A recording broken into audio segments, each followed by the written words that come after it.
Bienvenidos un nuevo día a Cita Previa, su programa de salud. En el programa de hoy vamos a hablar sobre escoliosis con Minerva Riaño, será nuestra primera invitada. También conoceremos el caso de Cristina Varga, que nos va a contar cómo se puso ortodoncia aún siendo ya adulta. También estará con nosotros Cristina Peña para hablar del déficit de atención con o sin hiperactividad. Les contaremos un poco un congreso que se está realizando aquí en Burgos sobre trastornos del sueño y como siempre nos visitará Pilar San Martín, no se lo pierdan.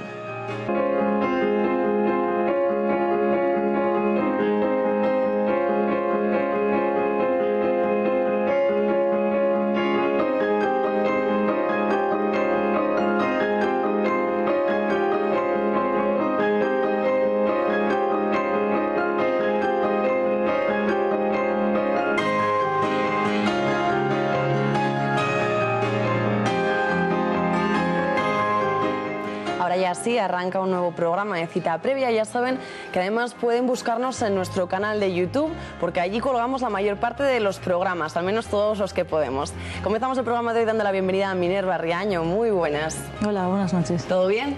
Todo muy bien. Lo primero decirle a la gente en casa que igual les suena su cara porque participó con nosotros hace relativamente poquito en un reportaje que les ofrecimos de la clínica Nueva Vida. Pero hoy, Minerva, estás aquí para hablar de un tema algo distinto. Estamos para hablar sobre escoliosis. Explícanos qué es este problema de espalda. Pues en sí, la escoliosis es una curvatura normal de la columna vertebral, ¿no?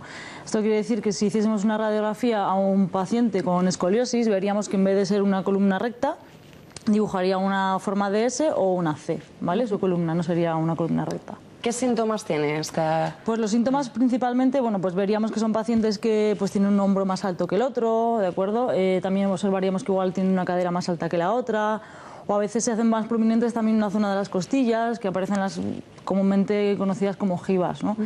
Y lo que les suele pasar a los pacientes, lo que nos suelen comentar es pues que tienen dolores de espalda, cansancio al estar en ciertas posturas mantenidas, pues estar mucho tiempo sentados o de pie. Minerva, en general la gente cree que es una patología que aparece cuando uno es adolescente, pero sin embargo hay casos en los que directamente cuando hemos nacido ya nacemos con este problema. Sí, eso es. Hay escoliosis que son congénitas, que se llaman así, que son las que, bueno, pues el niño nace con ellas porque se cree que hay una mala formación de las vértebras, que son los huesos de la columna vertebral. O sea que, por así decirlo, podemos tener al nacer, viene durante la adolescencia o incluso puede ser síntoma de otro tipo de patología. Sí, hay otras escoliosis que son las escoliosis neuromusculares, que son síntomas de patologías de una patología base que ya tiene el paciente. Esto quiere decir que hay pacientes que tienen pues una parálisis cerebral, una espina bífida o atrofias musculares de cualquier tipo que conllevan pues escoliosis. Decías al principio que pueden ser o bien en forma de C o bien en forma de S.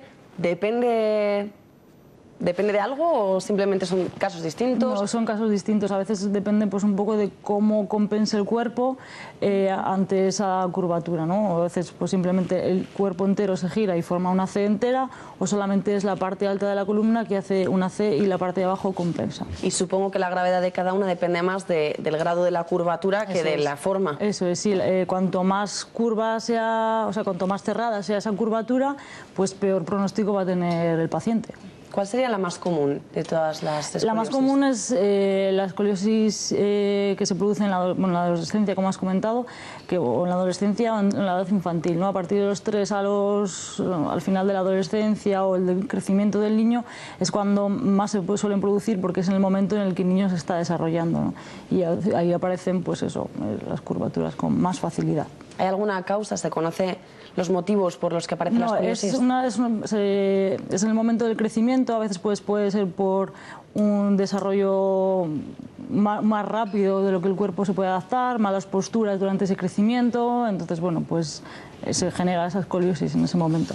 Hablábamos de que hay distintos niveles de gravedad, obviamente. En los casos más graves, ¿qué consecuencias puede tener en la vida diaria de una persona que que padece este problema? Hombre, en los casos más graves, aparte del dolor de espalda, que ya hemos comentado que en sí es para todos igual, pues el principal problema que tienen es la patología respiratoria, ¿no? Pues porque la capacidad pulmonar principalmente se queda disminuida, ¿vale? Lo normal, Minerva, supongo que es cuando notamos que tenemos algún problema de espalda, lo primero es acudir al médico. Hay, como decías, hacer una radiografía y pueden diagnosticarnos si tenemos escoliosis o no. Y a partir de ahí, ¿qué tratamiento suele ser el recomendado? Pues eso es, lo más importante es un buen diagnóstico, ¿vale? Porque en función de la gravedad de la escoliosis, pues los médicos nos derivarán o nos prescribirán un tipo de tratamiento u otro, ¿no? Pero así un poco por a grandes rasgos, lo primero que se suele prescribir o primero que se suele mandar es la fisioterapia, ¿vale? Porque con ella pues lo que vamos a hacer es, pues eso, trabajar el control de la postura, trabajar la musculatura que se ha quedado un poco más vaga, vamos a llamarlo así, estirar los músculos acortados, ¿de acuerdo? Tener un buen control postural. Y es importante también que el paciente tenga su participación activa en los ejercicios, ¿no? Y luego, bueno, pues también hay otros métodos como los corsés, ¿vale? Que también ayudan a mantener la posición de la columna, y la cirugía en los casos más graves. Supongo que nunca acaba de corregirse este problema o por el contrario sí que se puede acabar alcanzando una solución.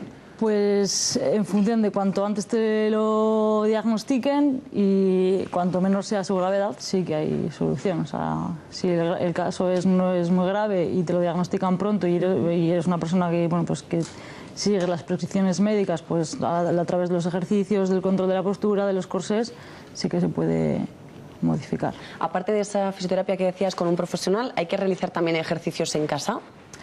Sí, cuanto más ejercicios hagas, mejor, porque lo que sí que es muy importante es el trabajo activo de esa musculatura, ¿vale?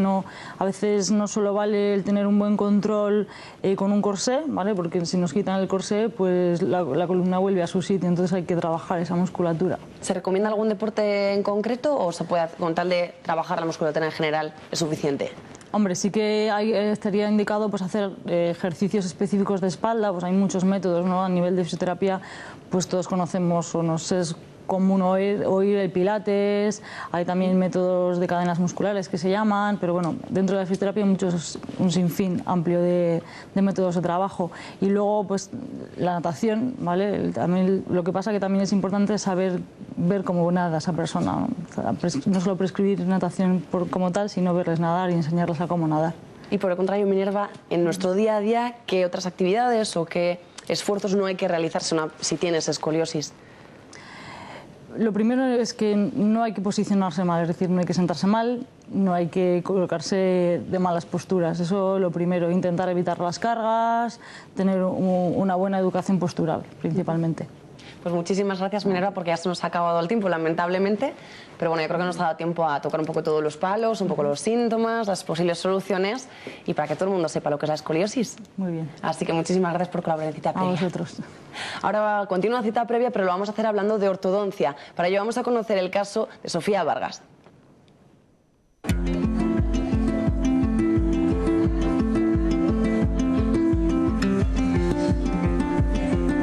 La colocación de la ortodoncia suele realizarse en la adolescencia, sin embargo, cada vez hay más casos de adultos que deciden dar el paso.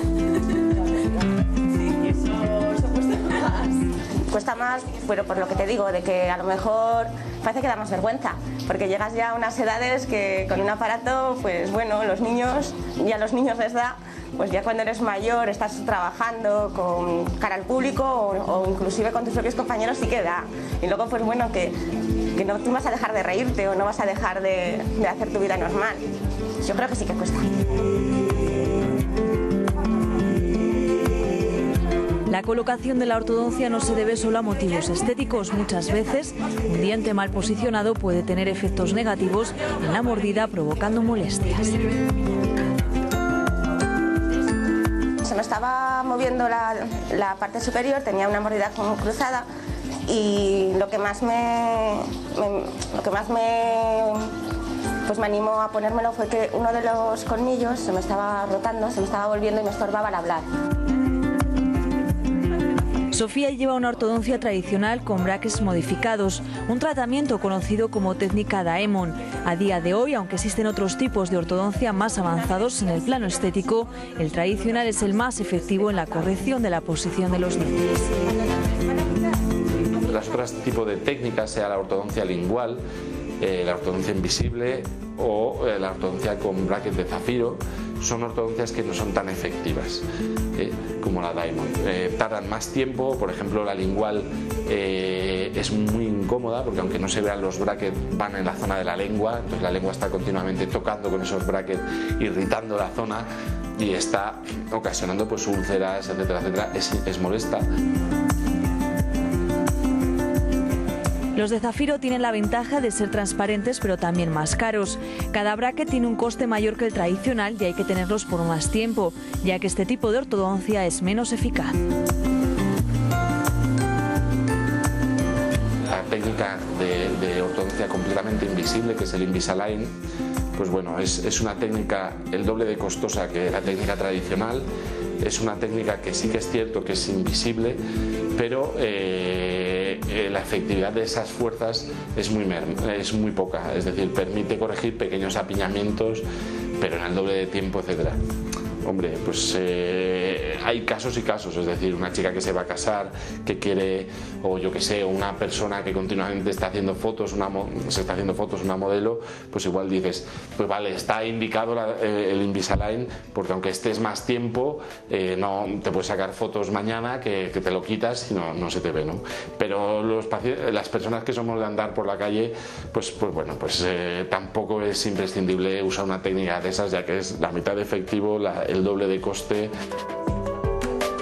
Una vez elegimos la técnica que más nos conviene, solo queda esperar los resultados. Se nota esto por meses, muchísimo. Los dientes rotan, notas también cómo se va situando. Si es que además es una cosa, visualmente a partir del tercer, cuarto mes empiezas a notarlo todo. Lo positivo es que hoy en día se multiplican las revisiones para evitar que el paciente sufra. Lo que hacemos es incrementar quizás las revisiones y no hacer excesivas presiones. Es decir, los dientes no se mueven por fuerzas excesivas, sino se mueven por fuerzas constantes y suaves. Es decir, no hay que hacer demasiada presión para mover esos dientes. Hay que hacer una presión suave, que sea moderada, que los pacientes no sufran y que permita pues, que esos pacientes tengan una calidad de vida lógica, ¿no? Pues yo no he tenido problemas. No te duele, no tienes dolores.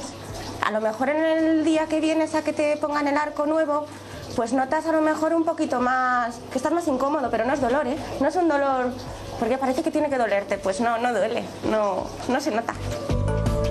Nuestro objetivo es hacer los tratamientos más simples, que al paciente le implique más calidad de vida, que podamos incorporar los menores riesgos para el paciente y que encima tengamos las mayores tasas de éxito. Hechos que favorecen que ya no haya excusa para ir al dentista. Atrás quedó el miedo de acudir a la consulta. Ahora lo importante es acudir con frecuencia para solucionar los problemas que puedan surgir cuanto antes.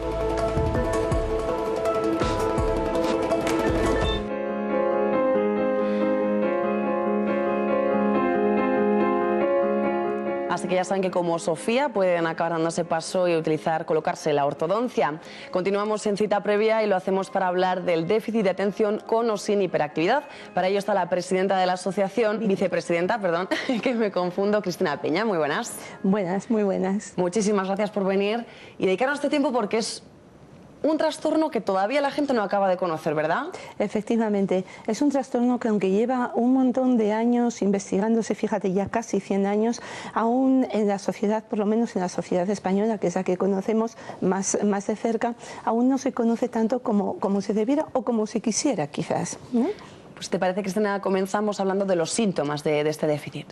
Bueno, pues para empezar a hablar de los síntomas, quizás tendríamos que aclarar que el TDAH pueden ser tres subtipos. Podríamos estar hablando del subtipo inatento, podríamos estar hablando del subtipo hiperactivo o del tipo combinado. Entonces, cada uno de ellos, aunque haya cosas que puedan ser más o menos generales, sí que es cierto que la sintomatología que presenta es diversa.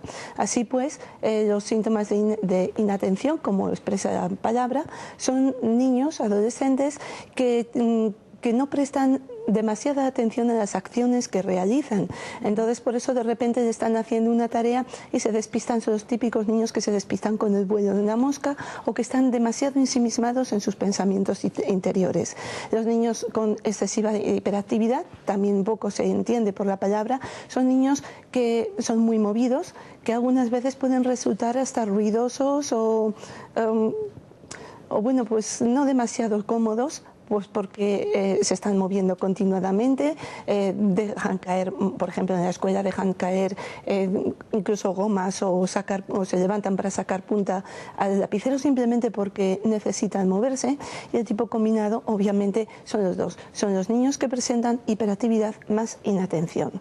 Pero lo cierto, Cristina, es que tampoco hay por qué alarmar a todos los padres ahora que el niño sea un poquito movido. Bueno, que si tenemos sospechas habrá que ir al médico, pero siempre sin alarmarnos, ¿no? Porque no tiene por qué tener este déficit de atención. Efectivamente, quizás ahora lo que ocurre también es que hay una sociedad muy permisiva, por lo menos si la comparamos con años anteriores, ¿no? En los cuales la familia era una institución muy estructurada, igualmente la escuela, etcétera, ¿no? Ahora todos estos parámetros que teníamos han cambiado bastante, en algunos casos para mejor, en otros casos no para tanto, ¿no? Entonces, bueno, sí es cierto que trabajan padres, madres, y muchas veces pues ese querer complacer al niño lleva a un exceso de permisión. Entonces muchas veces esto se traduce en la escuela, en el aula, que te puedes encontrar con muchos niños desobedientes, con muchos niños que incumplen normas, con muchos niños que no hacen o que expresan un comportamiento que no es adecuado, pero esto no quiere decir que todos los niños presenten TDAH. De hecho, hay una sintomatología y unos ítems que ahora lo que llamamos, o que es por lo que se está detectando o por lo que se empieza a hacer el diagnóstico, que bien sea por el DSM-4 que se llama o por el CI-10, estos síntomas pues te dicen el niño se mueve con excesiva frecuencia, sí, etcétera.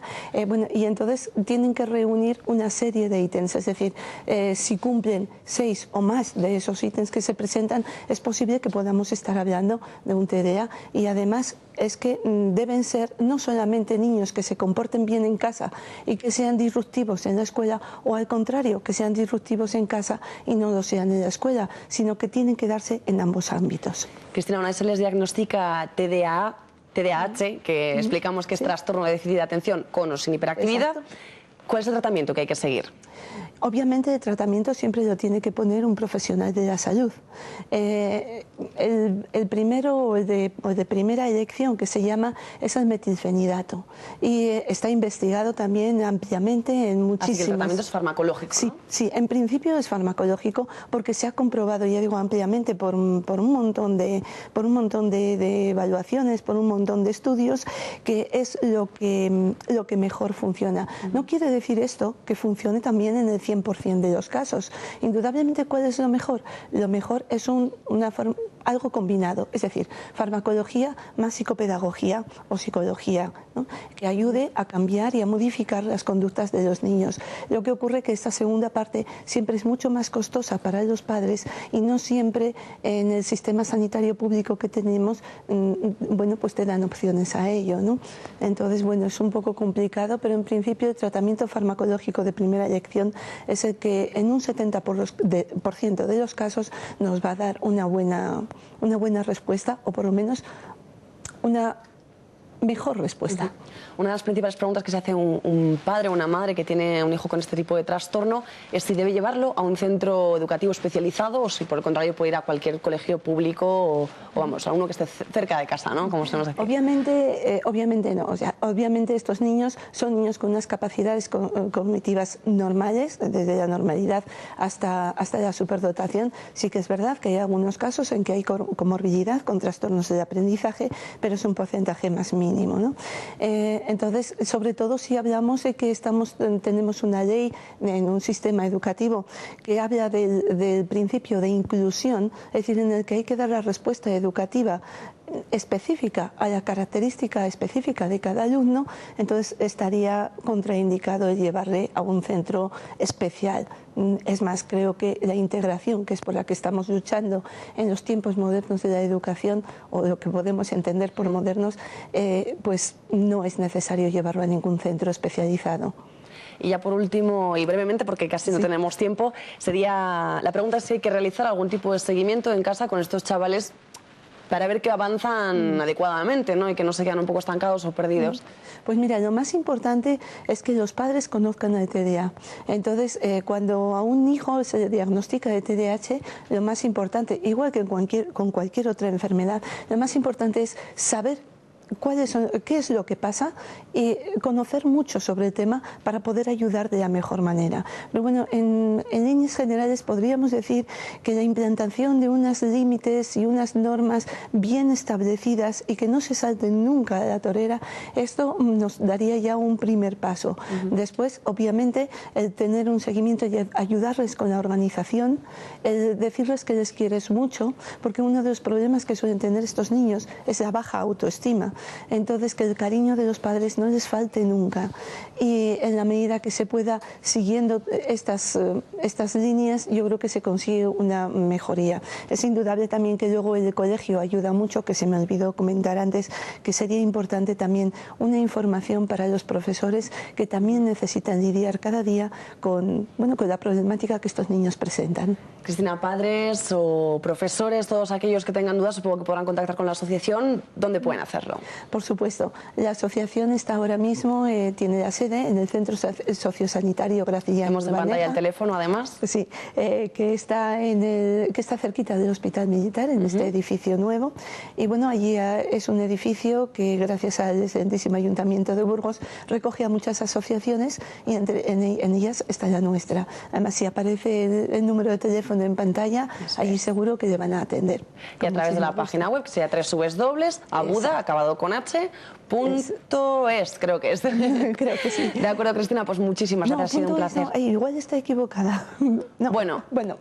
Seguro que lo pueden encontrar si buscan en Google Abuda, acabado en H, y ya les digo yo que seguro que encuentran la página web, que va a ser lo más fácil. Seguro que sí. De acuerdo, Cristina, pues lo dicho, muchísimas gracias, ha sido un placer que estés aquí en nuestro plató. Muchísimas gracias a ti por invitarnos. Espero que podamos colaborar en un futuro con, no sé, reportajes, noticias o incluso más entrevistas. Me encantaría, de verdad. Ahora vamos a explicarles a todos nuestros espectadores que se está realizando un congreso sobre trastornos del sueño aquí en Burgos. Hasta el próximo 10 de marzo, lo vemos en el siguiente reportaje. Sin comer podemos estar varios días e incluso semanas, pero a las 48 horas de no dormir, una persona puede empezar a tener trastornos neurológicos y en pocas horas más, sin conciliar nada el sueño, puede morir. Los trastornos más comunes son el insomnio y la apnea del sueño. Buscar su origen es el reto de la medicina, una respuesta que abordará el doctor Alan Pack, director de la Unidad de Sueño de Pensilvania.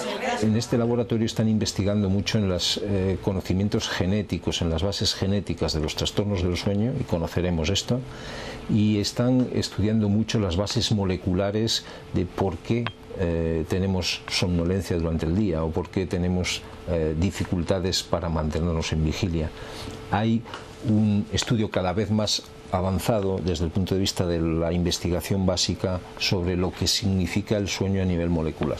El sueño y la fatiga son dos factores de riesgo muy desconocidos y a la vez muy implicados en los accidentes de tráfico. Estudiar estos trastornos del sueño es el nuevo reto de la biotecnología. Van a acudir expertos procedentes de Alemania y de Irlanda que trabajan en biotecnología en desarrollo, en investigación más desarrollo, en sistemas tecnológicos de diagnóstico menos invasivo, más fácil para el paciente y utilizando recursos telemáticos, es decir, algo muy importante porque es capaz de generar riqueza también desde el punto de vista económico, ¿no?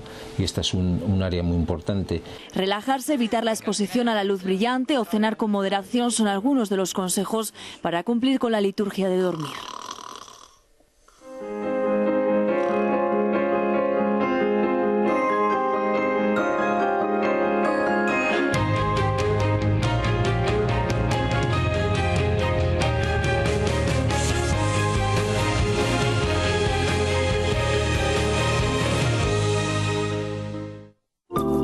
Si Si para ti calidad de vida es poder comer unas nueces, masticar un chicle, sonreír sin complejos o no acabar el día con tus dientes en un vaso, definitivamente necesitas el mejor especialista en implantes dentales. Implante, el primer instituto dental avanzado de Burgos, en la Plaza Mayor. Implante, definitivamente.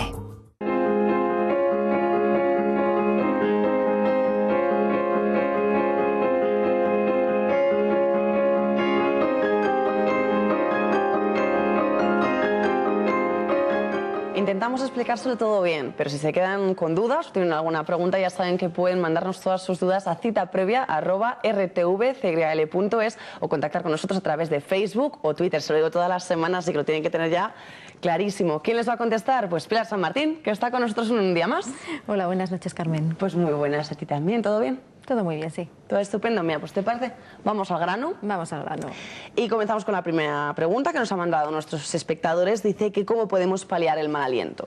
Bueno, el mal aliento o halitosis está causado en un 85-90% de los casos por una higiene dental inadecuada. Entonces, pues con un buen cepillado, con un hilo dental para retirar los restos de alimentos que a veces se quedan entre los dientes o entre las muelas que pueden producir mal olor, con colutorios, se podría paliar bastante el mal aliento. Pero también, pues tomando algunas infusiones, viene bien, tomar algún tipo de infusiones también va bien. Hay otras causas de infusión en especial o de hibisco, bueno, en general hay algunas específicas, pero bueno. Luego, pues puede ser por un problema digestivo también.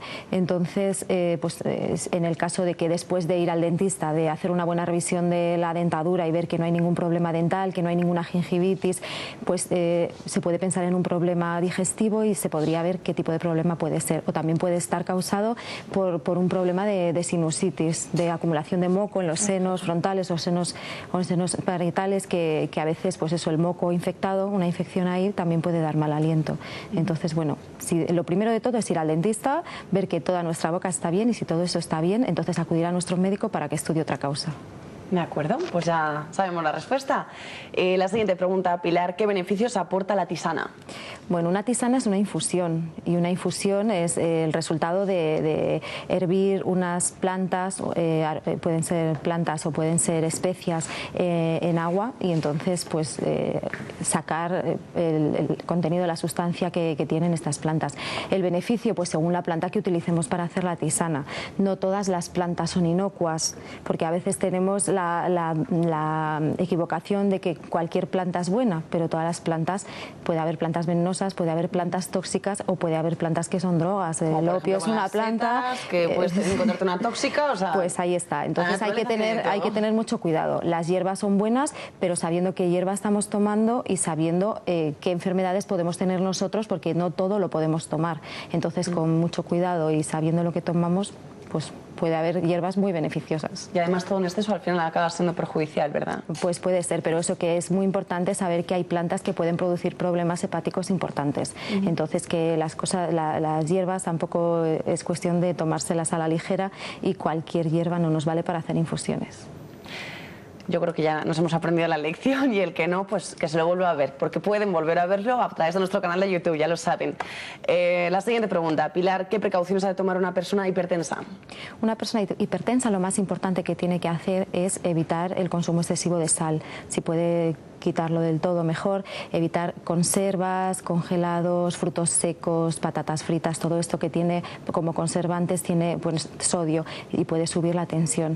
Llevar una vida saludable, pues siempre con una dieta adecuada, rica en frutas, en verduras, baja en grasas, mantenerse en un peso adecuado, evitar alcohol en exceso y abstenerse de tabaco, como siempre decimos. Y luego hacer un ejercicio moderado. Puede ser un ejercicio según la capacidad de cada uno, pero puede ser pues lo que siempre decimos, desde un ejercicio un poco más intenso hasta un paseo diario de 1 hora a buen paso.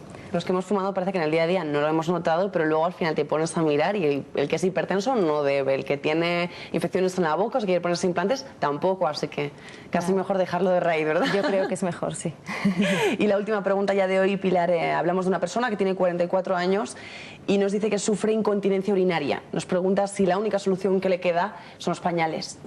Pues no, parece que nos lo quieren ofrecer como la solución perfecta para las mujeres. Si tienes incontinencia, te salen esos anuncios tan bonitos de las compresas para la incontinencia urinaria, pero no tenemos que quedarnos en eso. Hay soluciones desde farmacológicas hasta muchas otras, tipo de rehabilitación o de fisioterapia. Siempre hay que saber cuál es el motivo que nos produce la incontinencia. Entonces habría que hacer una buena valoración del suelo pélvico y saber cuál es el problema que nos lo está causando. Y según eso, pues se puede hacer desde una gimnasia de rehabilitación del suelo pélvico, una gimnasia abdominal hipopresiva, incluso ejercicios de pilates que pueden ser beneficiosos también, o tratamientos de electroestimulación, o bueno, pues hay mucho tipo de tratamiento o tratamiento farmacológico según la causa que sea la que produce la incontinencia. Y de pilates precisamente les hablaremos en un reportaje la próxima semana. Pilar, esto ha sido todo por hoy. Muy bien. Así que de nuevo, muchísimas gracias. Muchas gracias a vosotros. Ya te pasaremos pronto el resto de las preguntas que nos van mandando para la semana que viene, ¿de acuerdo? Muy bien, de acuerdo. Ya saben que pueden mandarnos todas esas consultas a citaprevia@rtvcyl.es o hacerlo a través de Facebook o Twitter. Nosotros les esperamos la semana que viene. Muchísimas gracias por estar ahí.